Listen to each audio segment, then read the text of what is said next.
Australian Aviation Podcast, the official podcast of Australian Aviation, unpacking the latest insights, developments and issues impacting Australia's aviation sector. Hello everybody, my name is Adam Thorne and welcome to the Australian Aviation Podcast. Usually when we start the show, we start off with, a few minutes of light-hearted, frothy banter.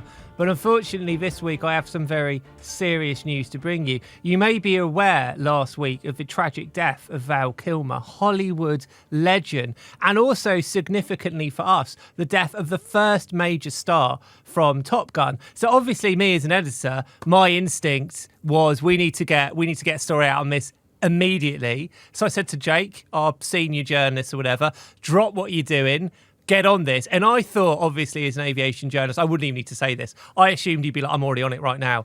And he turned around and he said to me, and I'll never forget this moment, I don't think we should run this story. I don't think we should do this on Australian Aviation. And I was obviously horrified. I thought, did I have a bit too much to drink the night before? And he said, no, it's not relevant. It's not appropriate because this is not an Australian aviation story. And I was like, rightly, sometimes rules have to go out the window. Sometimes when a story is this big, and I went, besides that, every single fighter pilot I've ever interviewed, and I've been lucky enough to interview quite a few, they've all said, I wanted to become a fighter pilot because of Top Gun. But he continued to say, no, I'm not doing it. Now, at this point, I had to get my big editor's foot and put it down like this. For those of you on the YouTube, you can see I'm putting my foot down there. And I said, no, by the power bestowed upon me by the great state of editorship, I'm going to insist you do it. And he didn't look happy about it, but obviously he went and wrote the story and we did it out as a flash. And then I said to him, you have watched Top Gun, haven't you? And then he said words I'll almost never forget. He turned around to me and he said, no, I've never watched the film. Jake Nelson, I'm going to introduce you now. I think you have a lot of explaining to do. I just never got around to it. What do you mean never got around to it? It was not a film that seemed like it would appeal to me.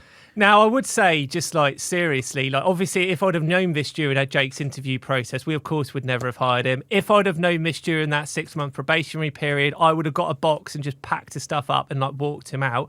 I had a chat to Jenny, our HR person, about if we could just immediately remove Jake. She said that even though she understood that not watching Top Gun is a serious thing, the Fair Work Commission may have different ideas. So anyway, I thought, well, what do I do? This dilemma I've put in this shocking piece of news. So what I did, I said on Friday at 3:00, and I hope Phil and Alex aren't listening, I said, you down tools, and I want you to watch Top Gun. I want you to sit there and watch it. Because what else can I do? I can't have a situation where a member of staff has not watched Top Gun, and I made him watch it. Jake, you've watched probably the greatest piece of cinema in American or maybe global history. Talk me through your thoughts on it. Obviously, you loved it, but what? Just start at the beginning. What did you think of the film? It's fine. What do you mean it's fine? It's fine. It was fine. It's a perfectly serviceable piece of cinema. Yeah. What did you think of the acting performances, the characters, maybe the story, etc.? They were fine. They were fine. They were fine.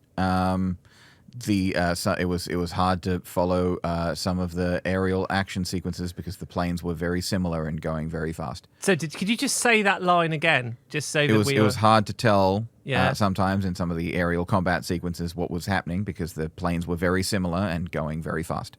I mean, I don't even know what to say to that. The planes were very similar and going very similar looking planes. Yeah. I'm just gobsmacked by that. If you were to give the film a rating out of 10, what would you give that film? Bearing in mind the 9 is the lowest we would accept. Out of 10, what would you give it? Like a 6 or 7. It's fine. Right. It's perfectly serviceable film. Right. They should have kept their oxygen masks on. Sorry? They should have kept their oxygen masks on? They should have kept their oxygen masks on. I know the studio paid for Tom Cruise and Val Kilmer, but it's probably not safe to be taking your oxygen masks off so much when you're in a fighter jet. But don't you understand that because it's meant to be cool? Like obviously it's not entirely historically or scientifically accurate. They're just cool guys doing cool stuff in fighter jets. I get that. Bad example. Example though to set for the kids. Right. Yeah. So if your kids are flying fighter jets, then they should have their oxygen masks on. I don't know what to say to that. I hoped you'd be. Do you feel any sense of sorrow or regret for having not watched it earlier? No. No? It's fine. Okay. Perfectly okay film. Okay. All right. Perfectly serviceable piece of U.S. Navy propaganda. Yeah. Okay. Intensely homoerotic. Okay. Yeah. No, that's fair. Yeah, It is. it's extra. It's I don't know why they had the female love interest in the film at all. Frankly. It's a very fair point. To be The fair. tension between Maverick and Iceman. Yeah. You could have cut that with a fighter jet. You could cut that with a fire chat. Yeah. Well, no, thanks for that analysis. If you are watching this and you do fancy being a journalist in the aviation space, email me, adam.thorne@momentummedia.com.au. We do have a position going for a senior journalist. Right, Jake, have you got any other shout-outs or stuff to get out of the way before we steam into the news? Yeah, I mean, first of all, we should pass on our best wishes to Glenn Collins, the pilot with Paul Bennett Air Shows, who crashed at Avalon Air Show. We understand that he is in a stable condition following surgery, which is obviously very, very good news, and we wish him and all his friends and family and the team at Paul Bennett Air Shows all the best for his continued recovery. Yeah, I would say that kind of in terms of sort of what we know, obviously we knew that he was initially in like a critical but stable condition. I think the kind of the line we have or the information we have now is that he's in a stable condition. So it sounds like he's getting better. We don't know much more than that. It was obviously like a really shocking, difficult thing to see because it happened at Avalon. I think it was like 5:15 on the Friday afternoon. So the Friday is kind of a day when it sort of flips over from being an industry day from industry people in terms of being members of the public. So a lot of people that saw this incident were families, were kids. It's obviously a very shocking thing to say. What I would also say I think is important to say is how well the people at Avalon handled that, and they deserve an enormous amount of praise. So obviously it was a very difficult thing and it's a very shocking thing, but a huge shout out initially to the person who was like the announcer at the show. So the aircraft obviously goes down, and immediately they obviously suspended all activities. They were kind of quite open. They said there's been an incident. They also urged everybody not to write about it on social media, like initially, or to post videos and stuff. And I would say extraordinarily, and credit to everybody that attended, basically nobody did, because obviously I was a journalist, I sort of semi-saw what happened. You look on Twitter, there was nothing. So, tens of thousands of people there did that, which I thought was really, really good. But the incredibly professional way it was handled, they stopped everything. The emergency crews kind of swung into action. And it kind of brings home that a lot of people don't realise that when you work in aviation, particularly commercial aviation, I know this was like an aerobatic display, 99% of their training and 99% of their preparation and 99% of their work is for the 1 in 1,000 or 1 in a million incident where something goes wrong. And the way everybody sprung into action, the professionalism that was shown, I think the kind of the kindness of everyone there, it was remarkable. And there's almost no other industry that can do that. But obviously this is something that you're not necessarily going to hear, but for all of the people involved in putting on Avalon, the emergency services, everybody involved, I thought the way that very difficult incident was handled was absolute top class, and hats up to everyone at Avalon for remarkably handling something that was very, very tough. Yeah, I'd already left. I was on my way home to Sydney when that happened, but Adam, you were there, and it seemed touch and go at first. Yeah, because I don't want to kind of go into kind of graphic details, but when we went, it was like say 5 o'clock, so we pretty much finished up, and there's a load of these kind of chalets or whatever that businesses have that you can go and have a sandwich and a drink and whatever. And I sort of just arrived and was watching the Paul Bennett display, and I saw the 4 Pitts aircraft kind of do like a loop, and I kind of looked the other way for a momentary second, and then when I look back, all of a sudden there's sort of a gasp, and people kind of don't know where to look, they don't know what to say. A lot of people were crying. It's a very, very, very difficult thing to see, and nobody really knows how to react. Hopefully he's going to make a good recovery, or at the very least, we know he's pulled through from this. Obviously, that's really important. It was also really important that the event was able to continue as well, and it continued from what we believe with the Paul Bennett Airshows team's blessing. Obviously, they had a really difficult situation.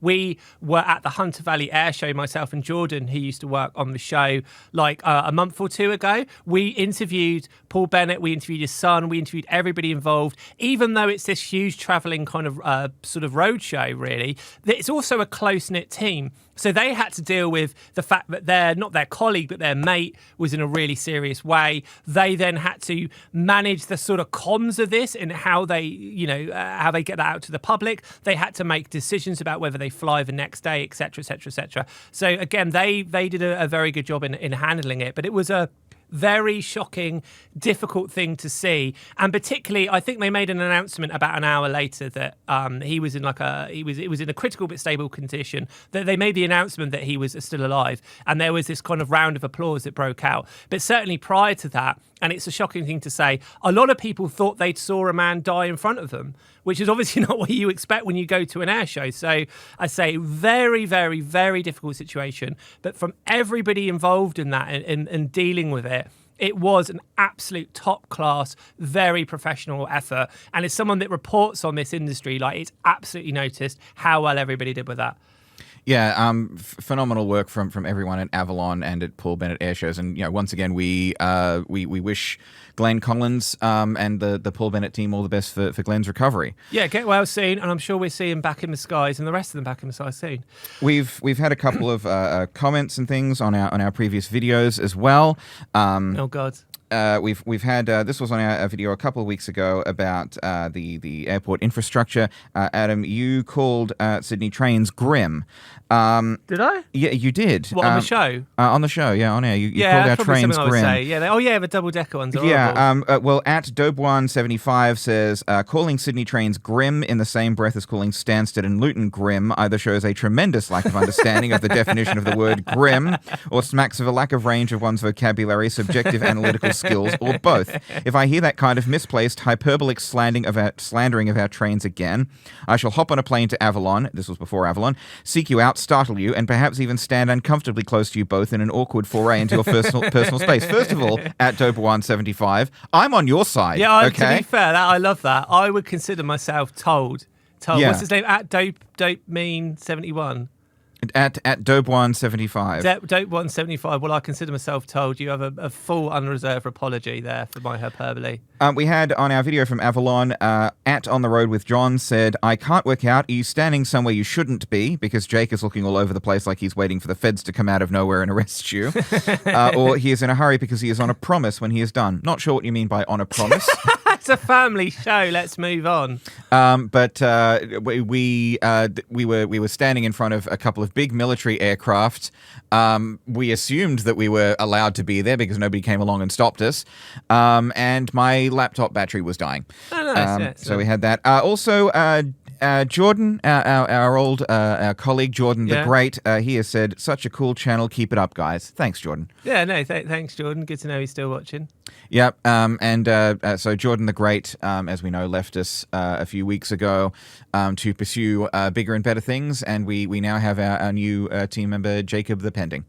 Yeah, you still calling him Jacob the Pending? He's been here like 5 weeks now, probably even longer than that. You've got to come up with a name. Yeah, well, you see, Adam, here's the thing. Yeah. The names arise organically as the mythos builds to surround them. Yeah. The names are determined by what happens to be funny and what emerges organically at the time. And so I'm afraid, Adam, that what has emerged organically is you continually pressuring me to come up with a name for Jacob. And so it's funnier that he doesn't have one. Ergo, he is and shall remain Jacob the Pending. Right. This is on you.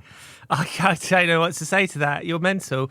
Right, we got any more shout-outs? We're going to do something professional. We should probably talk about the news at some point. Yeah, let's do that. Let's do that. Go on, what are we going to talk about first? Well, our very first and very professional topic is April Fool's Day. Yeah, so... Yeah, so basically the way this works, to give you some background to the office politics, Jake does an annual Christmas story, which is very, very good. And it was April Fool's Day, April the 1st. And it was like, should I do... He was really sly. He's like, should I do an April Fool's story? And I was like, it's like 10 o'clock. I'm like, I don't know if we've got time. And he's like, I've already written it. So he's smirking now. Some planning was done. He's like, I've already written it. And I'm like, well, it's 10:30. It's too late. He's like, no, if it's before midday, it's fine. The story went online, went on our socials and stuff.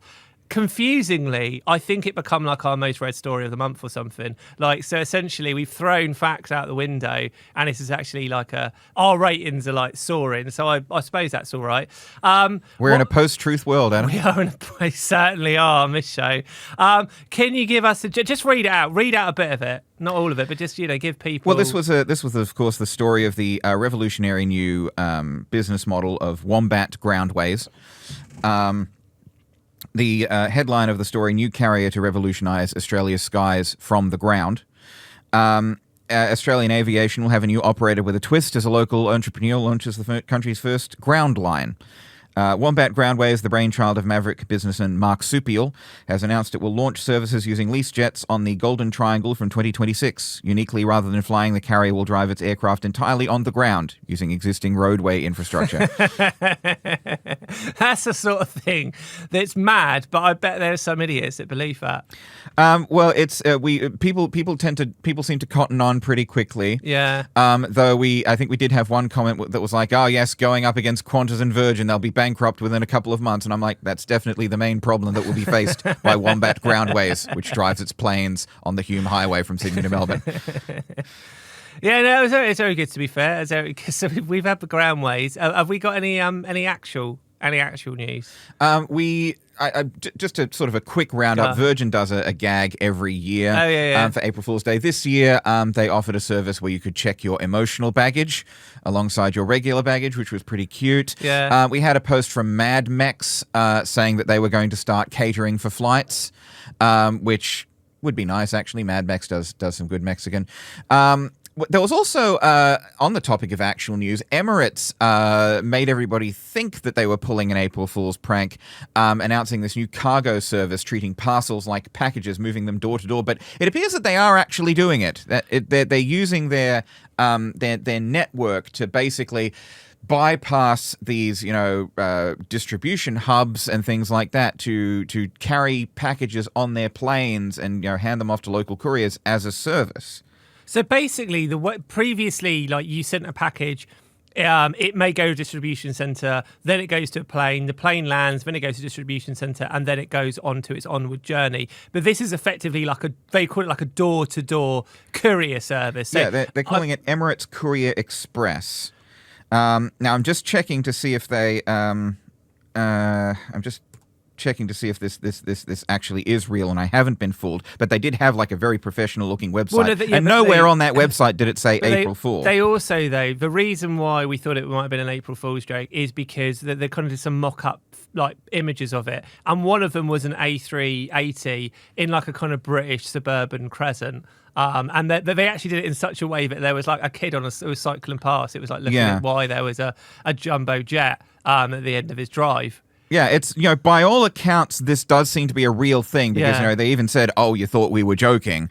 But assuming that this is, in fact, a real service, it's an excellent prank to announce a real thing on April Fool's Day, particularly one that sounds so silly. Yeah, I mean, to be fair, there is a logic to this because if you are sending a very important package and you want an absolute guarantee that it's going to get where it goes, you've actually got effectively one person assigned to look after that package for the entire journey rather than it ended up in some soulless distribution centre. I suppose it also makes sense that they do have the aircraft to do this. They also have a passenger base. Obviously, a lot of people, particularly flying them with business, so they're the sort of people that might want to spend, quite a large sum of money on doing this. So they've already got the kind of email newsletter. They've got the loyalty customers or whatever. So I suppose as a bit of a punt, this does make sense. Now, I understand it won't initially be launching in Australia, but presumably, given that Australia is a destination, there is the long-term potential that it could potentially happen. Yeah, so Emirates says that it's been doing a pilot program over the past year. You don't they're doing pilot programs. Yeah. That's good, to be fair. That's what I call all plain speaking. They say that over the last year, they transported several thousand packages from the UAE, Saudi Arabia, Bahrain, Kuwait, Oman, South Africa, and the UK. So presumably that is where they would be launching first. But yeah, it does say that at the top of the press release, oh, you thought we were joking. So presumably this is actually a thing. Yeah. Do you reckon somebody messed up by sending that on April Fool's Day? Or do you think it was always the intention to kind of blur the lines to get a bit more publicity? If it was always their intention, very, very clever. Yeah. There's nothing like. I mean, we've had companies do things as an April Fool's joke, and then, for example, Subway launched that Sub Dog hot dog a few years ago. They originally put it up as an April Fool's joke, but everyone was like, no, we actually want this, and so they did it. Yeah. And they brought it back sometime last year, I think, for a limited run. I think this year Subway did a Subway chip butty, like a foot-long chip butty, which you were saying would be a great excellent. idea. So, and we had there was a website that used to sell like nerdy merchandise called Think Geek that would put up April Fool's products every year, and some of them got made into real products because people really actually wanted them. Oh, so there's a precedent. Yeah. So yeah, sometimes these companies do actually make their April Fool's jokes real. Now, we're not going to make Wombat Groundways real. It'll be very expensive. Very Probably expensive. deadly mistake as well. Yeah, and I mean, as we say in the story, can you imagine trying to do a hook turn in Melbourne streets in a 737? Hard enough in a car. We had enough trouble getting around Melbourne, didn't we? Just without being in an aircraft. We did. Let us never speak of that again.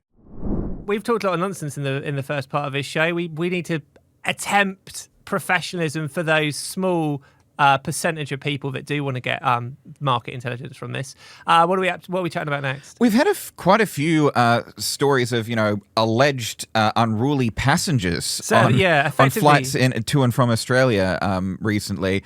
We've had reportedly an incident on a flight on a Melbourne to Bali flight, or I think it was Melbourne to Bali, where two guys allegedly got into a punch up in the plane over a reclining chair or something like that. We've had one lady who reportedly tried to open again on a Jetstar flight, this one Bali to Melbourne, again reportedly tried to open an emergency exit door mid-flight for some reason. We've had another guy allegedly on an AirAsia flight who tried to open two different emergency exit doors. I don't know if there's something in the water lately. Well, I mean, this is the sort of thing that happens in Luton and Stansted flights every single day back in the UK. We pride ourselves on being absolutely and yobbos and notoriously bad flyers. So maybe just because they're Sorry, you pride yourselves on... Adam, this is a family podcast. Well, it's true, though. The British aren't good at many things anymore, but being like really badly behaved passengers, rudeness, intoxication, that's something that the British, we still have after all those generations we've not lost. And we've taken that around the world. Large parts of Spain we've essentially reconquered with our drunken yobbos. So it's good to see that kind of culture coming its way to Australia, I think. I don't think the UK ever conquered Spain. Didn't we? You were at war with them for a few times, but I don't think you ever actually conquered the place. I'll have a look. Well, I mean, generally I assume we've had everywhere, but it's not an unreasonable assumption. Yeah. Right, go on, what's up next? On the same vein, we had a personal favourite headline of mine, topless bodybuilder in reckless stunt. Yeah, so this is extraordinary. So this person has been convicted now, right? Yes. So he's pleaded guilty, been fined $2,400. 23-year-old fitness influencer. This was something he apparently did last year sometime, but he got into a restricted area of Sydney Airport and took off his shirt and climbed inside an airplane engine and started, flexing and doing push-ups. Can I say the word on this show? I don't know if that's going to get bleeped out by Dennis. I don't care. It's not a sensible thing to do, certainly. Now, he said, this video was completely safe. The plane was parked, not scheduled to move until the next day. This is what he told the Daily Mail. He said, the turbine was moving in the wind. Pilots and flight attendants, they always sit in the engines. It's just because they're taking photos that the turbines look stable, but it's common for people to sit inside the jet engine if it's cleared and safe to do so. Yeah, but it wasn't cleared. And how would he know anyway? He's just some fitness. He was a baggage handler apparently. Right. Yeah, we've had a string of stories recently about people reportedly behaving very, very strangely around planes, and I can't imagine why. I would say, you don't need my industry knowledge here. Aircraft can be very dangerous things. Airports can be very dangerous places. Do as you're told. Don't be jumping in the engine, or don't be trying to open the door midair. That's stupid. Don't be punching anybody. I mean, that goes without saying. But it's a dangerous thing. It's you got to be very careful. So just if you are watching Australia, just grow up. You're pathetic. Just grow. Do you remember when Scott Morrison told everybody off for stealing or hoarding toilet roll paper? And he's like, "Stop doing that! No, you disgust me." And everyone was like, "All right, Grandad," or whatever. So this is my Scott Morrison moment. Well, in the words of Alan Joyce, it appears that some of these passengers allegedly involved in these incidents are not match fit. No. This didn't happen under the Joyce's watch. The maestro, he wouldn't have had any of this rubbish. Where is he? Bring him back. Go on, what's next? Well, next, there's been a bit more news about airport infrastructure. Love a bit of airport infrastructure. Yeah, we talked about airport infrastructure a couple of weeks ago. We've had a promise from the coalition to yank money out of Melbourne's suburban rail loop and put it into the airport rail instead. Oh, that'll go down well. Yeah, so Peter Dutton said that a coalition government would take $2.2 billion out of the SRL, the suburban rail loop, which he labelled a cruel hoax that will never be delivered.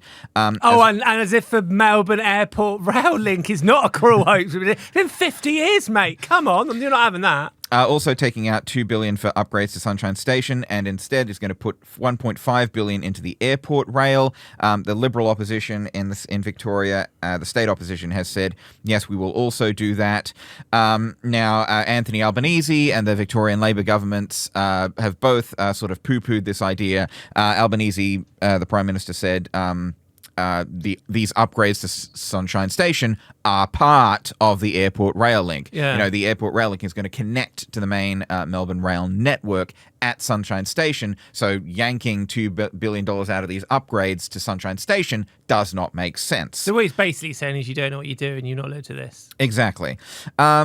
In rosier news, in a different location, we have track laying has begun on the airport for Metro for Western Sydney. Yeah, so this is the background is that this will be a kind of a metro line or an underground line that will kind of service that kind of area. But the long-term ambition is that it will connect to the rest of the metro network. And so, in a couple of decades or whatever it will be, you might potentially be able to get an underground train that takes you from Western Sydney all the way into central Sydney. But for now, it's going to be a kind of a vital link to get people around that area and presumably allow workers, for those that live in the area, to get to the airport. Yeah, exactly. So they've started putting down the actual track now. The total metro, the total length of track will be 106.8 kilometres of rail line, 76,285 sleepers. Sleepers, what are they? They're like the concrete or the wooden things. It would be concrete, but it's the things that go under the railway. Oh, right, yeah. Yeah, so the rail line, the sleepers, they're laying them down. That's underway. Station design has been finalised. Construction on this station is reportedly in full swing. And apparently, once the trains are running, according to Catherine King, the Transport Minister, the rail link will connect passengers from the new airport to St Mary's in 15 minutes. Now, this came after the Albanese government tipped $1 billion into securing some more rail corridors in southwest Sydney. And that would, in theory, connect the metro or connect, this line in the airport to the southwest. In addition, providing an alternate way to get out of the airport rather than going to St Mary's in the north. There have been some questions as to whether the metro, which is supposed to open at the same time as the airport, will open at that time. The new New South Wales Transport Minister, John Graham, who stepped into the role after the resignation of Joe Halen, he was asked at Senate estimates at New South Wales budget estimates last month, whether the line will be open on time. he said that it could be delayed. He did not know how long. So if the metro is not open by that time, they would probably have to find some way to work around that. Yeah, but what I would say is that we know that when Western Sydney Airport opens, it will be a kind of staggered start. And we also don't know the kind of exact date it's going to open anyway. And obviously, delays to these infrastructure projects are never great. But if it is the case it's delayed by a few months or 6 months, bearing in mind this airport's going to be there for 100 years. It's going to continue to grow for the next 50 years or whatever. I don't think that's the end of the world. Do we know? Like all those boring machines. Is they called boring machines? Not tunnel boring machines. Tunnel boring TBMs. machines. They've all got silly names like Deirdre and Derek and Emily or something. Do we know which of the which ones are down there? Well, none of them. None of them, because they're all finished. Okay. The tunnels have been bored. Oh, I see. So they've bored. I see. So it's just a track. The track is going down now. They've started putting the tracks down. It would be a better idea if they dug the tunnel at the same time as putting down the rail. That would save a lot of time, wouldn't it? You'd have to, I think reinforce the tunnel and, get everything ready for the track first. Yeah. It would probably slow it down if you had to, move forward 10 feet and then get everything ready for the rail and move forward another 10 feet. I bet Elon could work out a way. Your man. He could work out a way to run 3 Teslas an hour between St. Mary's and the airport in a poorly ventilated tunnel that would offer no escape if the Teslas caught fire. Right. Okay. So anyway, it's good news. Good of infrastructure news. What do we got? It doesn't seem like it's been a very action-packed news week. I'm not going to lie to you. Not terribly action-packed. No, we've already having to play the infrastructure cards sort of halfway through the show. We'll go down the rail route. We got any gems we can pull out? We've had a bit of news about sustainable aviation fuel. Go on. So we've had some investments and some movement from both of Australia's major airlines. Virgin and Qatar Airways have backed a new SAF production facility in North Queensland, which I believe you reported on, Adam. Did I? Yes. Yeah. So basically, this is one you went to though, wasn't it? No, this was the one I went to was about Qantas. Hang on a minute. Tell me this is so unprofessional. Rewind here. Rewind. Virgin and Qatar Airways will become key partners on a project to create a new SAF production facility in North Queensland. The factory, located in the Charters Towers region, aims to convert bioethanol derived from sugarcane grown on site into aviation fuel. That sounds great. That's exactly what I would have said. It is exactly what you said. Well, there you go. That's brilliant. That's all we need to do. Just read out what I've written. Yeah, Virgin says it's expected to produce 96 million litres of SAF per year, which will be supplied to nearby airports. Deliveries expected from early 2029. We've also had Qantas and Airbus have been collaborating on more use on increasing production and use of SAF. So you've basically got Virgin and Boeing working. Also Virgin and Boeing and Virgin and Qatar as well, for obvious reasons. And then you've got Airbus and Qantas also work together as well. Yeah, so Airbus and Qantas have been working together. And we've had. I went to sort of investor/media event. Qantas and Airbus are tipping $15 million into this new or into probably. I think it's a pre-existing climate-focused venture capital fund, Climate Tech Partners or CTP. These guys work with corporates to develop solutions to improve sustainability, and this money that Qantas and Airbus are tipping in is going to be prioritizing sustainable aviation fuel, feedstock development, other related technologies. So from what I gather, they're basically putting money into this venture capital sort of fund, and this fund will go out and look for innovative ideas and see if they can kind of accelerate their development. So it's kind of like, we need innovative solutions. There will now be a block of money here that can kind of jumpstart them, which does make sense. It does make sense. And at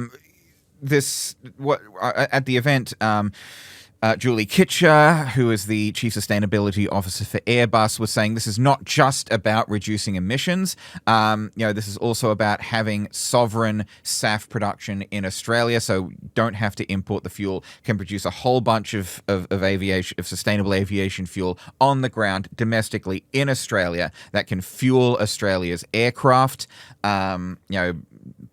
Obviously flying internationally and potentially domestically as well. She's also said, and I covered this in a separate story, that mandates for SAF blending should be part of the toolkit for driving greater uptake of sustainable aviation fuel. So what she said was that we need a basket of measures to improve use of SAF, including mandates that can be phased in slowly and then uplifted. This was kind of echoing comments made by Qantas a couple of years ago, saying we need a SAF blending mandate to encourage greater uptake. One of the main issues with SAF at the moment is that it's more expensive than traditional jet fuel.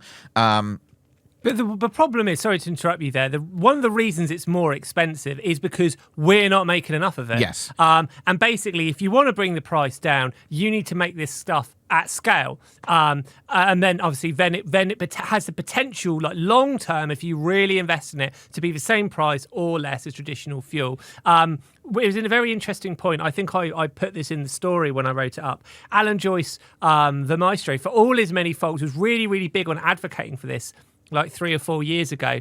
And 3 or 4 years ago, he made the point, it's absurd that we are not producing our own SAF fuel in Australia when we have every single natural advantage going to be able to do this, including, most importantly, a lot of free space.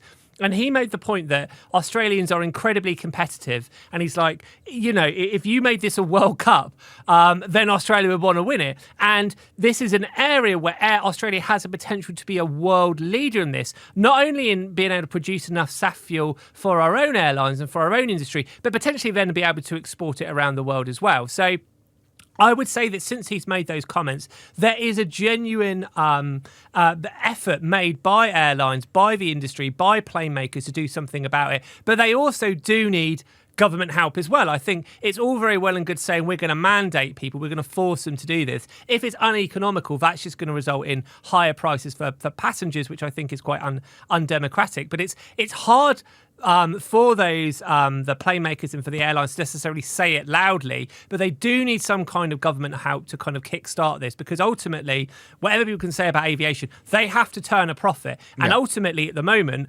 they're going to make more. Not only that they're going to make more profit using traditional jet fuel, but also if they were to blend SAF into every flight, that would result in much, much higher prices that people wouldn't want to put up with. So there has to be, I think the aviation industry is kind of putting its money where its mouth is. It is investing in this. You could make an argument they don't have to.